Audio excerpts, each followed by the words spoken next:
निश्चित मुसलमानों के खिलाफ ये गवर्नमेंट की, राष्ट्रीय स्वयं सेवक संघ की, शासन प्रशासन की ये पूरी तरह एक तय स्कीम है।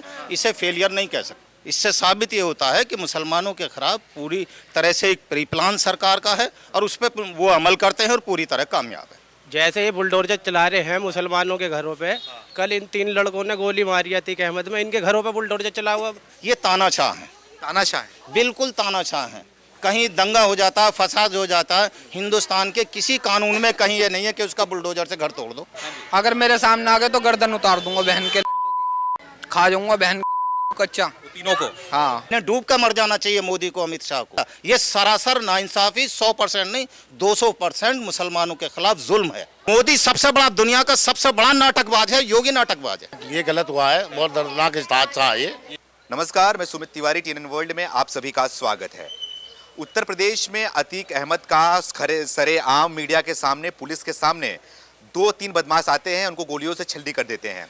अतीक अहमद के बेटे असद अहमद का मौत के बाद जो उसका एनकाउंटर हुआ था, एनकाउंटर होने के बाद कब्र में दफन होने के बाद 24 घंटे के बाद ही उसके पिता का, अतीक अहमद का जिस तरीके से मर्डर कर दिया जाता है, वो सवाल के घेरे में आता है। योगी सरकार और प्रशासन के ऊपर सवाल खड़ा होता है। ओवैसी बोलते हैं कि बंदूक की नोक पर उत्तर प्रदेश में सरकार चला जा रहा है। वहीं अखिलेश यादव बोल रहे हैं कि इस घटना के बाद से लोगों में डर है, लोगों में दहशत का माहौल है। यही जानने के लिए हमारे साथ में कुछ लोग हैं, उनसे जानते हैं क्या अतीक अहमद के मर्डर के बाद लोगों में डर का माहौल है, जो मारा गया क्या सही किया गया या गलत किया गया, इसमें किसकी फेलियर दिखाई देती है। सबसे पहले आपसे शुरुआत करूंगा, क्या नाम है आपका? अब्दुल समद। कहाँ, यहीं के रहने वाले हैं? गाजियाबाद का। ठीक है, ये बताइए, जो ये अतीक अहमद का मर्डर किया गया, 3 बदमाश आते हैं मीडिया के सामने, पुलिस वालों के बीच में उस खोपड़ी को उड़ा देते हैं, वही जगह पे उसकी मौत हो जाती है, तो क्या लग रहा है ये किसकी फेलियर है और क्या कैसे हुआ इसे? देखो, पहली बात तो ये अतीक अहमद एक क्रिमिनल था, उसके मरने का हमें कोई दुख नहीं, लेकिन जिस प्रक्रिया में और जो तरीका अपना के मारा गया है उसका हमें दुख है। अच्छा। और इसमें जो आपने सवाल किया कि पुलिस फेलियर है या प्रशासन, कोई फेलियर नहीं है। पुलिस प्रशासन पूरी तरह कामयाब है। राष्ट्रीय स्वयं Sevak Sangh, central government, state government की पूरी प्लानिंग है कि चाहे वो क्रिमिनल हो चाहे शरीफ आदमी हो। ये क्रिमिनल था, दुख नहीं। आजम खां क्रिमिनल नहीं थे, एक सियासी आदमी थे, लेकिन उनके ऊपर कितने जुल्म है। तो ये एक प्री प्लान तय है सरकार की मुसलमानों के खिलाफ। अच्छा, मुसलमानों के खिलाफ बात कर रहे जी, निश्चित मुसलमानों के खिलाफ ये गवर्नमेंट की, राष्ट्रीय स्वयं सेवक संघ की, शासन प्रशासन की ये पूरी तरह एक तय स्कीम है। इसे फेलियर नहीं कह सकते। अच्छा, ये पूरी तरह इनकी स्कीम कामयाब है। अच्छा, मतलब कि आपके हिसाब से एक पक्षपात किया गया, एक धर्म समुदाय को देखते हुए, मुसलमान थे इसलिए उनको मारा गया? निश्चित रूप से पक्षपात हुआ है। अच्छा, अगर अकेले अतीक अहमद का होता तो हम मान लेते। कल परसों कितने दिन 24 महीने जेल आजम खां रह गए, वो क्या क्रिमिनल थे? इससे साबित ये होता है कि मुसलमानों के खिलाफ पूरी तरह से एक प्री प्लान सरकार का है और उस पर वो अमल करते हैं और पूरी तरह कामयाब है। अच्छा, इसके पहले भी देखा था आपने, उत्तर प्रदेश में गाड़ी पलटी थी, वो तो दुबे थे, विकास दुबे, ब्राह्मण थे, वो भी हिंदू धर्म से आते थे, तो इसमें कैसे हो? किसके थे ब्राह्मण? इन्हीं लोगों के पाले हुए थे। इन लोगों के खिलाफ काम करना बंद कर दिया, उठा के एनकाउंटर कर दिया उसका। अच्छा, उसमें भी पूरी तरह कामयाब थे। अच्छा, हाँ। तो मतलब कि इसमें जात धर्म तो नहीं आ सकता ना? क्यों बढ़ावा दिया इसे इतना? अच्छा, इतना बढ़ावा ही क्यों दिया गया? दूबे को भी क्यों वो इतने हाईलाइट हो गया? अच्छा, जी, ये तो शासन प्रशासन की मदद से ही तो हाईलाइट हुआ। अच्छा, या अतीक अहमद को ही पहले पाला गया, क्यों कहाँ वहां तक क्यों पहुंचने दिया गया उसे कि वो इतना बड़ा क्रिमिनल बना के सरकार का चैलेंज कर सके? लेकिन बीजेपी के कुछ नेता बोल रहे हैं जैसी करनी वैसे भरनी, जैसा उन्होंने कर में किया था वैसा उनके साथ में हो गया। देखो, बीजेपी गवर्नमेंट जो है ये गवर्नमेंट नहीं है।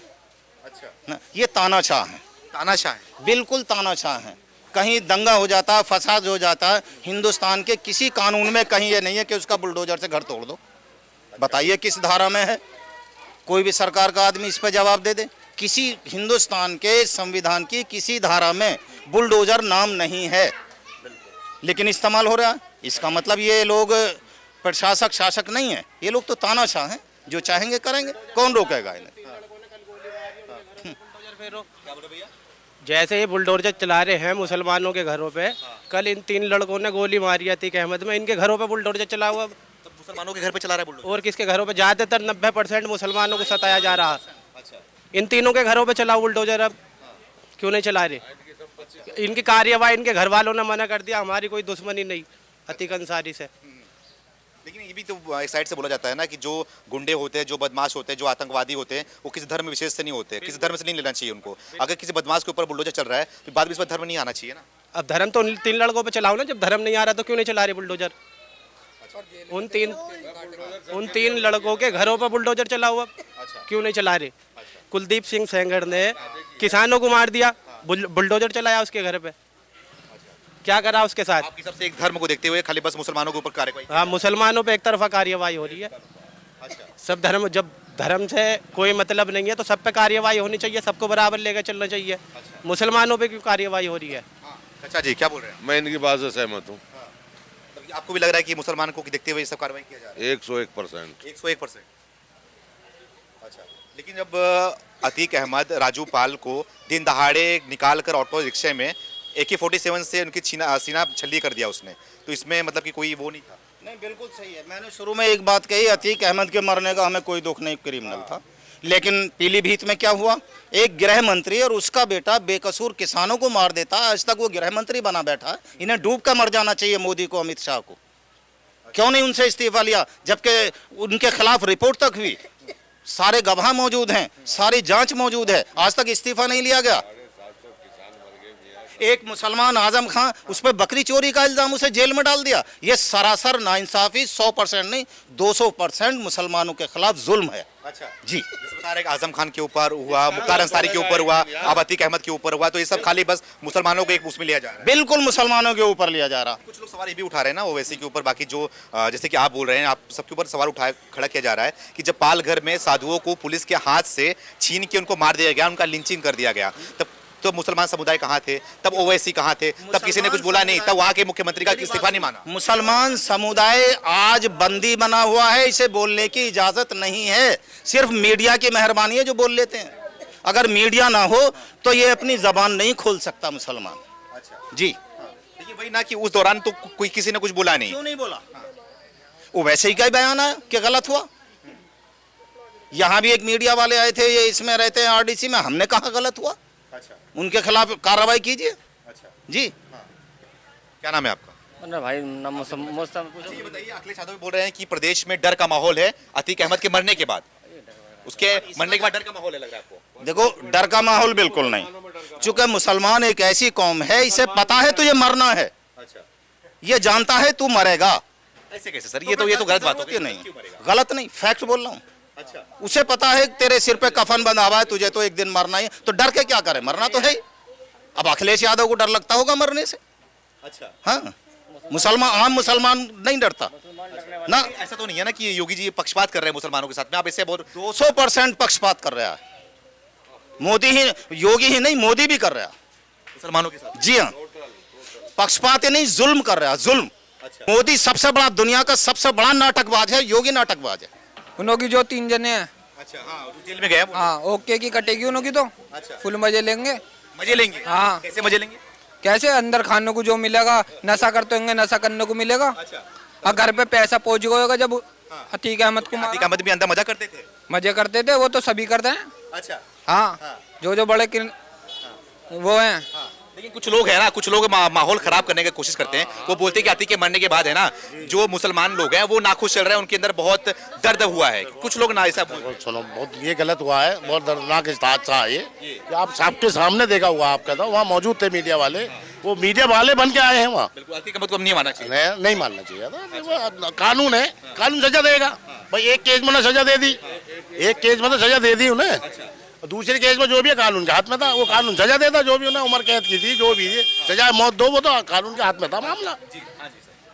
ऐसा है जो आप लगा के कह रहे हो ना, पूछ रहे हो बार बार, इतने पागल जनता अब नहीं है। एक आदमी को ठसा के मारा जा रहा है और दूसरा हाथ में फूल लिए खड़ा। अच्छा, तो सोची समझी साजिश सब मामला सोचा समझा हुआ है, सोचा समझा मामला है। सबको पता है। अच्छा, तुम्हें सबसे ज्यादा पता है। अच्छा, देखिए भैया, यहाँ पे जितने भी लोग थे सबका एक ही कहना है कि सोचा समझा सजा है ये, जो रणनीति के तहत बाकायदा अतीक अहमद को मरवाया गया है। ये कोई मारा नहीं है, इसको मरवाया गया है। क्या नाम है आपका? मसरूर अहमद। आप क्या कहेंगे? अतीक अहमद की मौत हो गई है, उसको 3 लोग आए मार दिए दिन दहाड़े पुलिस के सामने, क्या कहना है आपका? जी उनको तो मरवाया गया। मरवाया गया है, मारा नहीं गया, मरवाया गया है। जी अच्छा, वो 3 लड़के थे, वो बोल रहे थे कि हमने मतलब कि अतीक अहमद बहुत गुंडाई कर दिया था यहाँ पे, हम बस गुंडाई शांत करने के मारे। वो गुंडाई किए थे तो वो सजा काट रहे थे, जेल में वो थे। हाँ अच्छा, वो तो उनको निकाल के मरवाया गया। निकाल के मरवाया गया आपके जी हिसाब से? जी तो ये गलत हुआ है। जी। मानने के बाद जय श्री राम भी तो बोल लेते हो, मानने के बाद जय श्री राम भी तो बोल लेते। अच्छा, अब बताओ, ये तो ये हुआ क्या नाम है, हिंदू नो मतलब कि हम हिंदू हैं, हम मार रहे हैं मुसलमानों को। ऐसी बात नहीं है, ऐसी बातों को नहीं बोला। बोल लेना थे। जय श्री राम नारा लगाया था बस। जय श्री राम काहे को लगाया था? राम जी ऐसे थे जो मुसलमान। लेकिन ये बताइए, जो आतंकी मारते हैं वो भी तो लगाते हैं अल्लाह अकबर, इसका मतलब थोड़ी है कि वो अब सारे मुसलमान ऐसे हो जाएंगे, ये बताइए। ये तो होने के नहीं, पर ये है क्या नाम है, मुझे सब में याद दुख है, मुझे सब में याद दुख है। अगर मेरे सामने आ गए तो गर्दन उतार दूंगा बहन, ये वादा। अच्छा, हाँ इतना गुस्सा है आपके अंदर? बिल्कुल, खा जाऊंगा बहन कच्चा। वो तीनों को? हाँ लेकिन अतीक अहमद तो गुंडा था, बदमाश था वो। देखो, मैं तो हर जगह चलता हूँ, कहीं भी देख लेना मुझे, कोई मार देना मुझे कोई दिक्कत नहीं है, पर मुझसे कोई हिल जाएगा उससे मैं टांगूंगा, सीधा टांगूंगा। सबको पता है, देखो इधर कोई घुमा दो। लेकिन जो गुंडे हैं, अतीक अहमद हो गया, असद अहमद हो गया, सारी ये सब भी तो गुंडे हैं, इनको नहीं मारोगे आप? हैं? इनको नहीं मारोगे? तो इन्हों को काहे को मारेंगे? इन्होंने किसी का गलत कोई कराया? हाँ भैया, क्या नाम है आपका? मोहम्मद अरशद। मोहम्मद अरशद मोहम्मद जी। जी। ये गलत हुआ अतीक के साथ? जी गलत हुआ बिल्कुल, ऐसा नहीं होना चाहिए। नहीं ऐसा नहीं होना चाहिए था। जब मारने के बाद बिल्कुल करीब से उन्होंने माथे में गोली मारी और बोल रहे हैं जय श्री राम। बिल्कुल करीब से माथे में गोली मार के बोल रहे हैं जय श्री राम। ये गलत हुआ बहुत अतीक के साथ में। लेकिन जो अतीक अहमद ने जितने लोगों का घर उजाड़ा था, जितने को विधवा किया था, जितने के साथ गलत किया था, तो वो मतलब कि उनको तो खुशी हो रही है कि हाँ अतीक अहमद मर गया क्योंकि गुंडा था।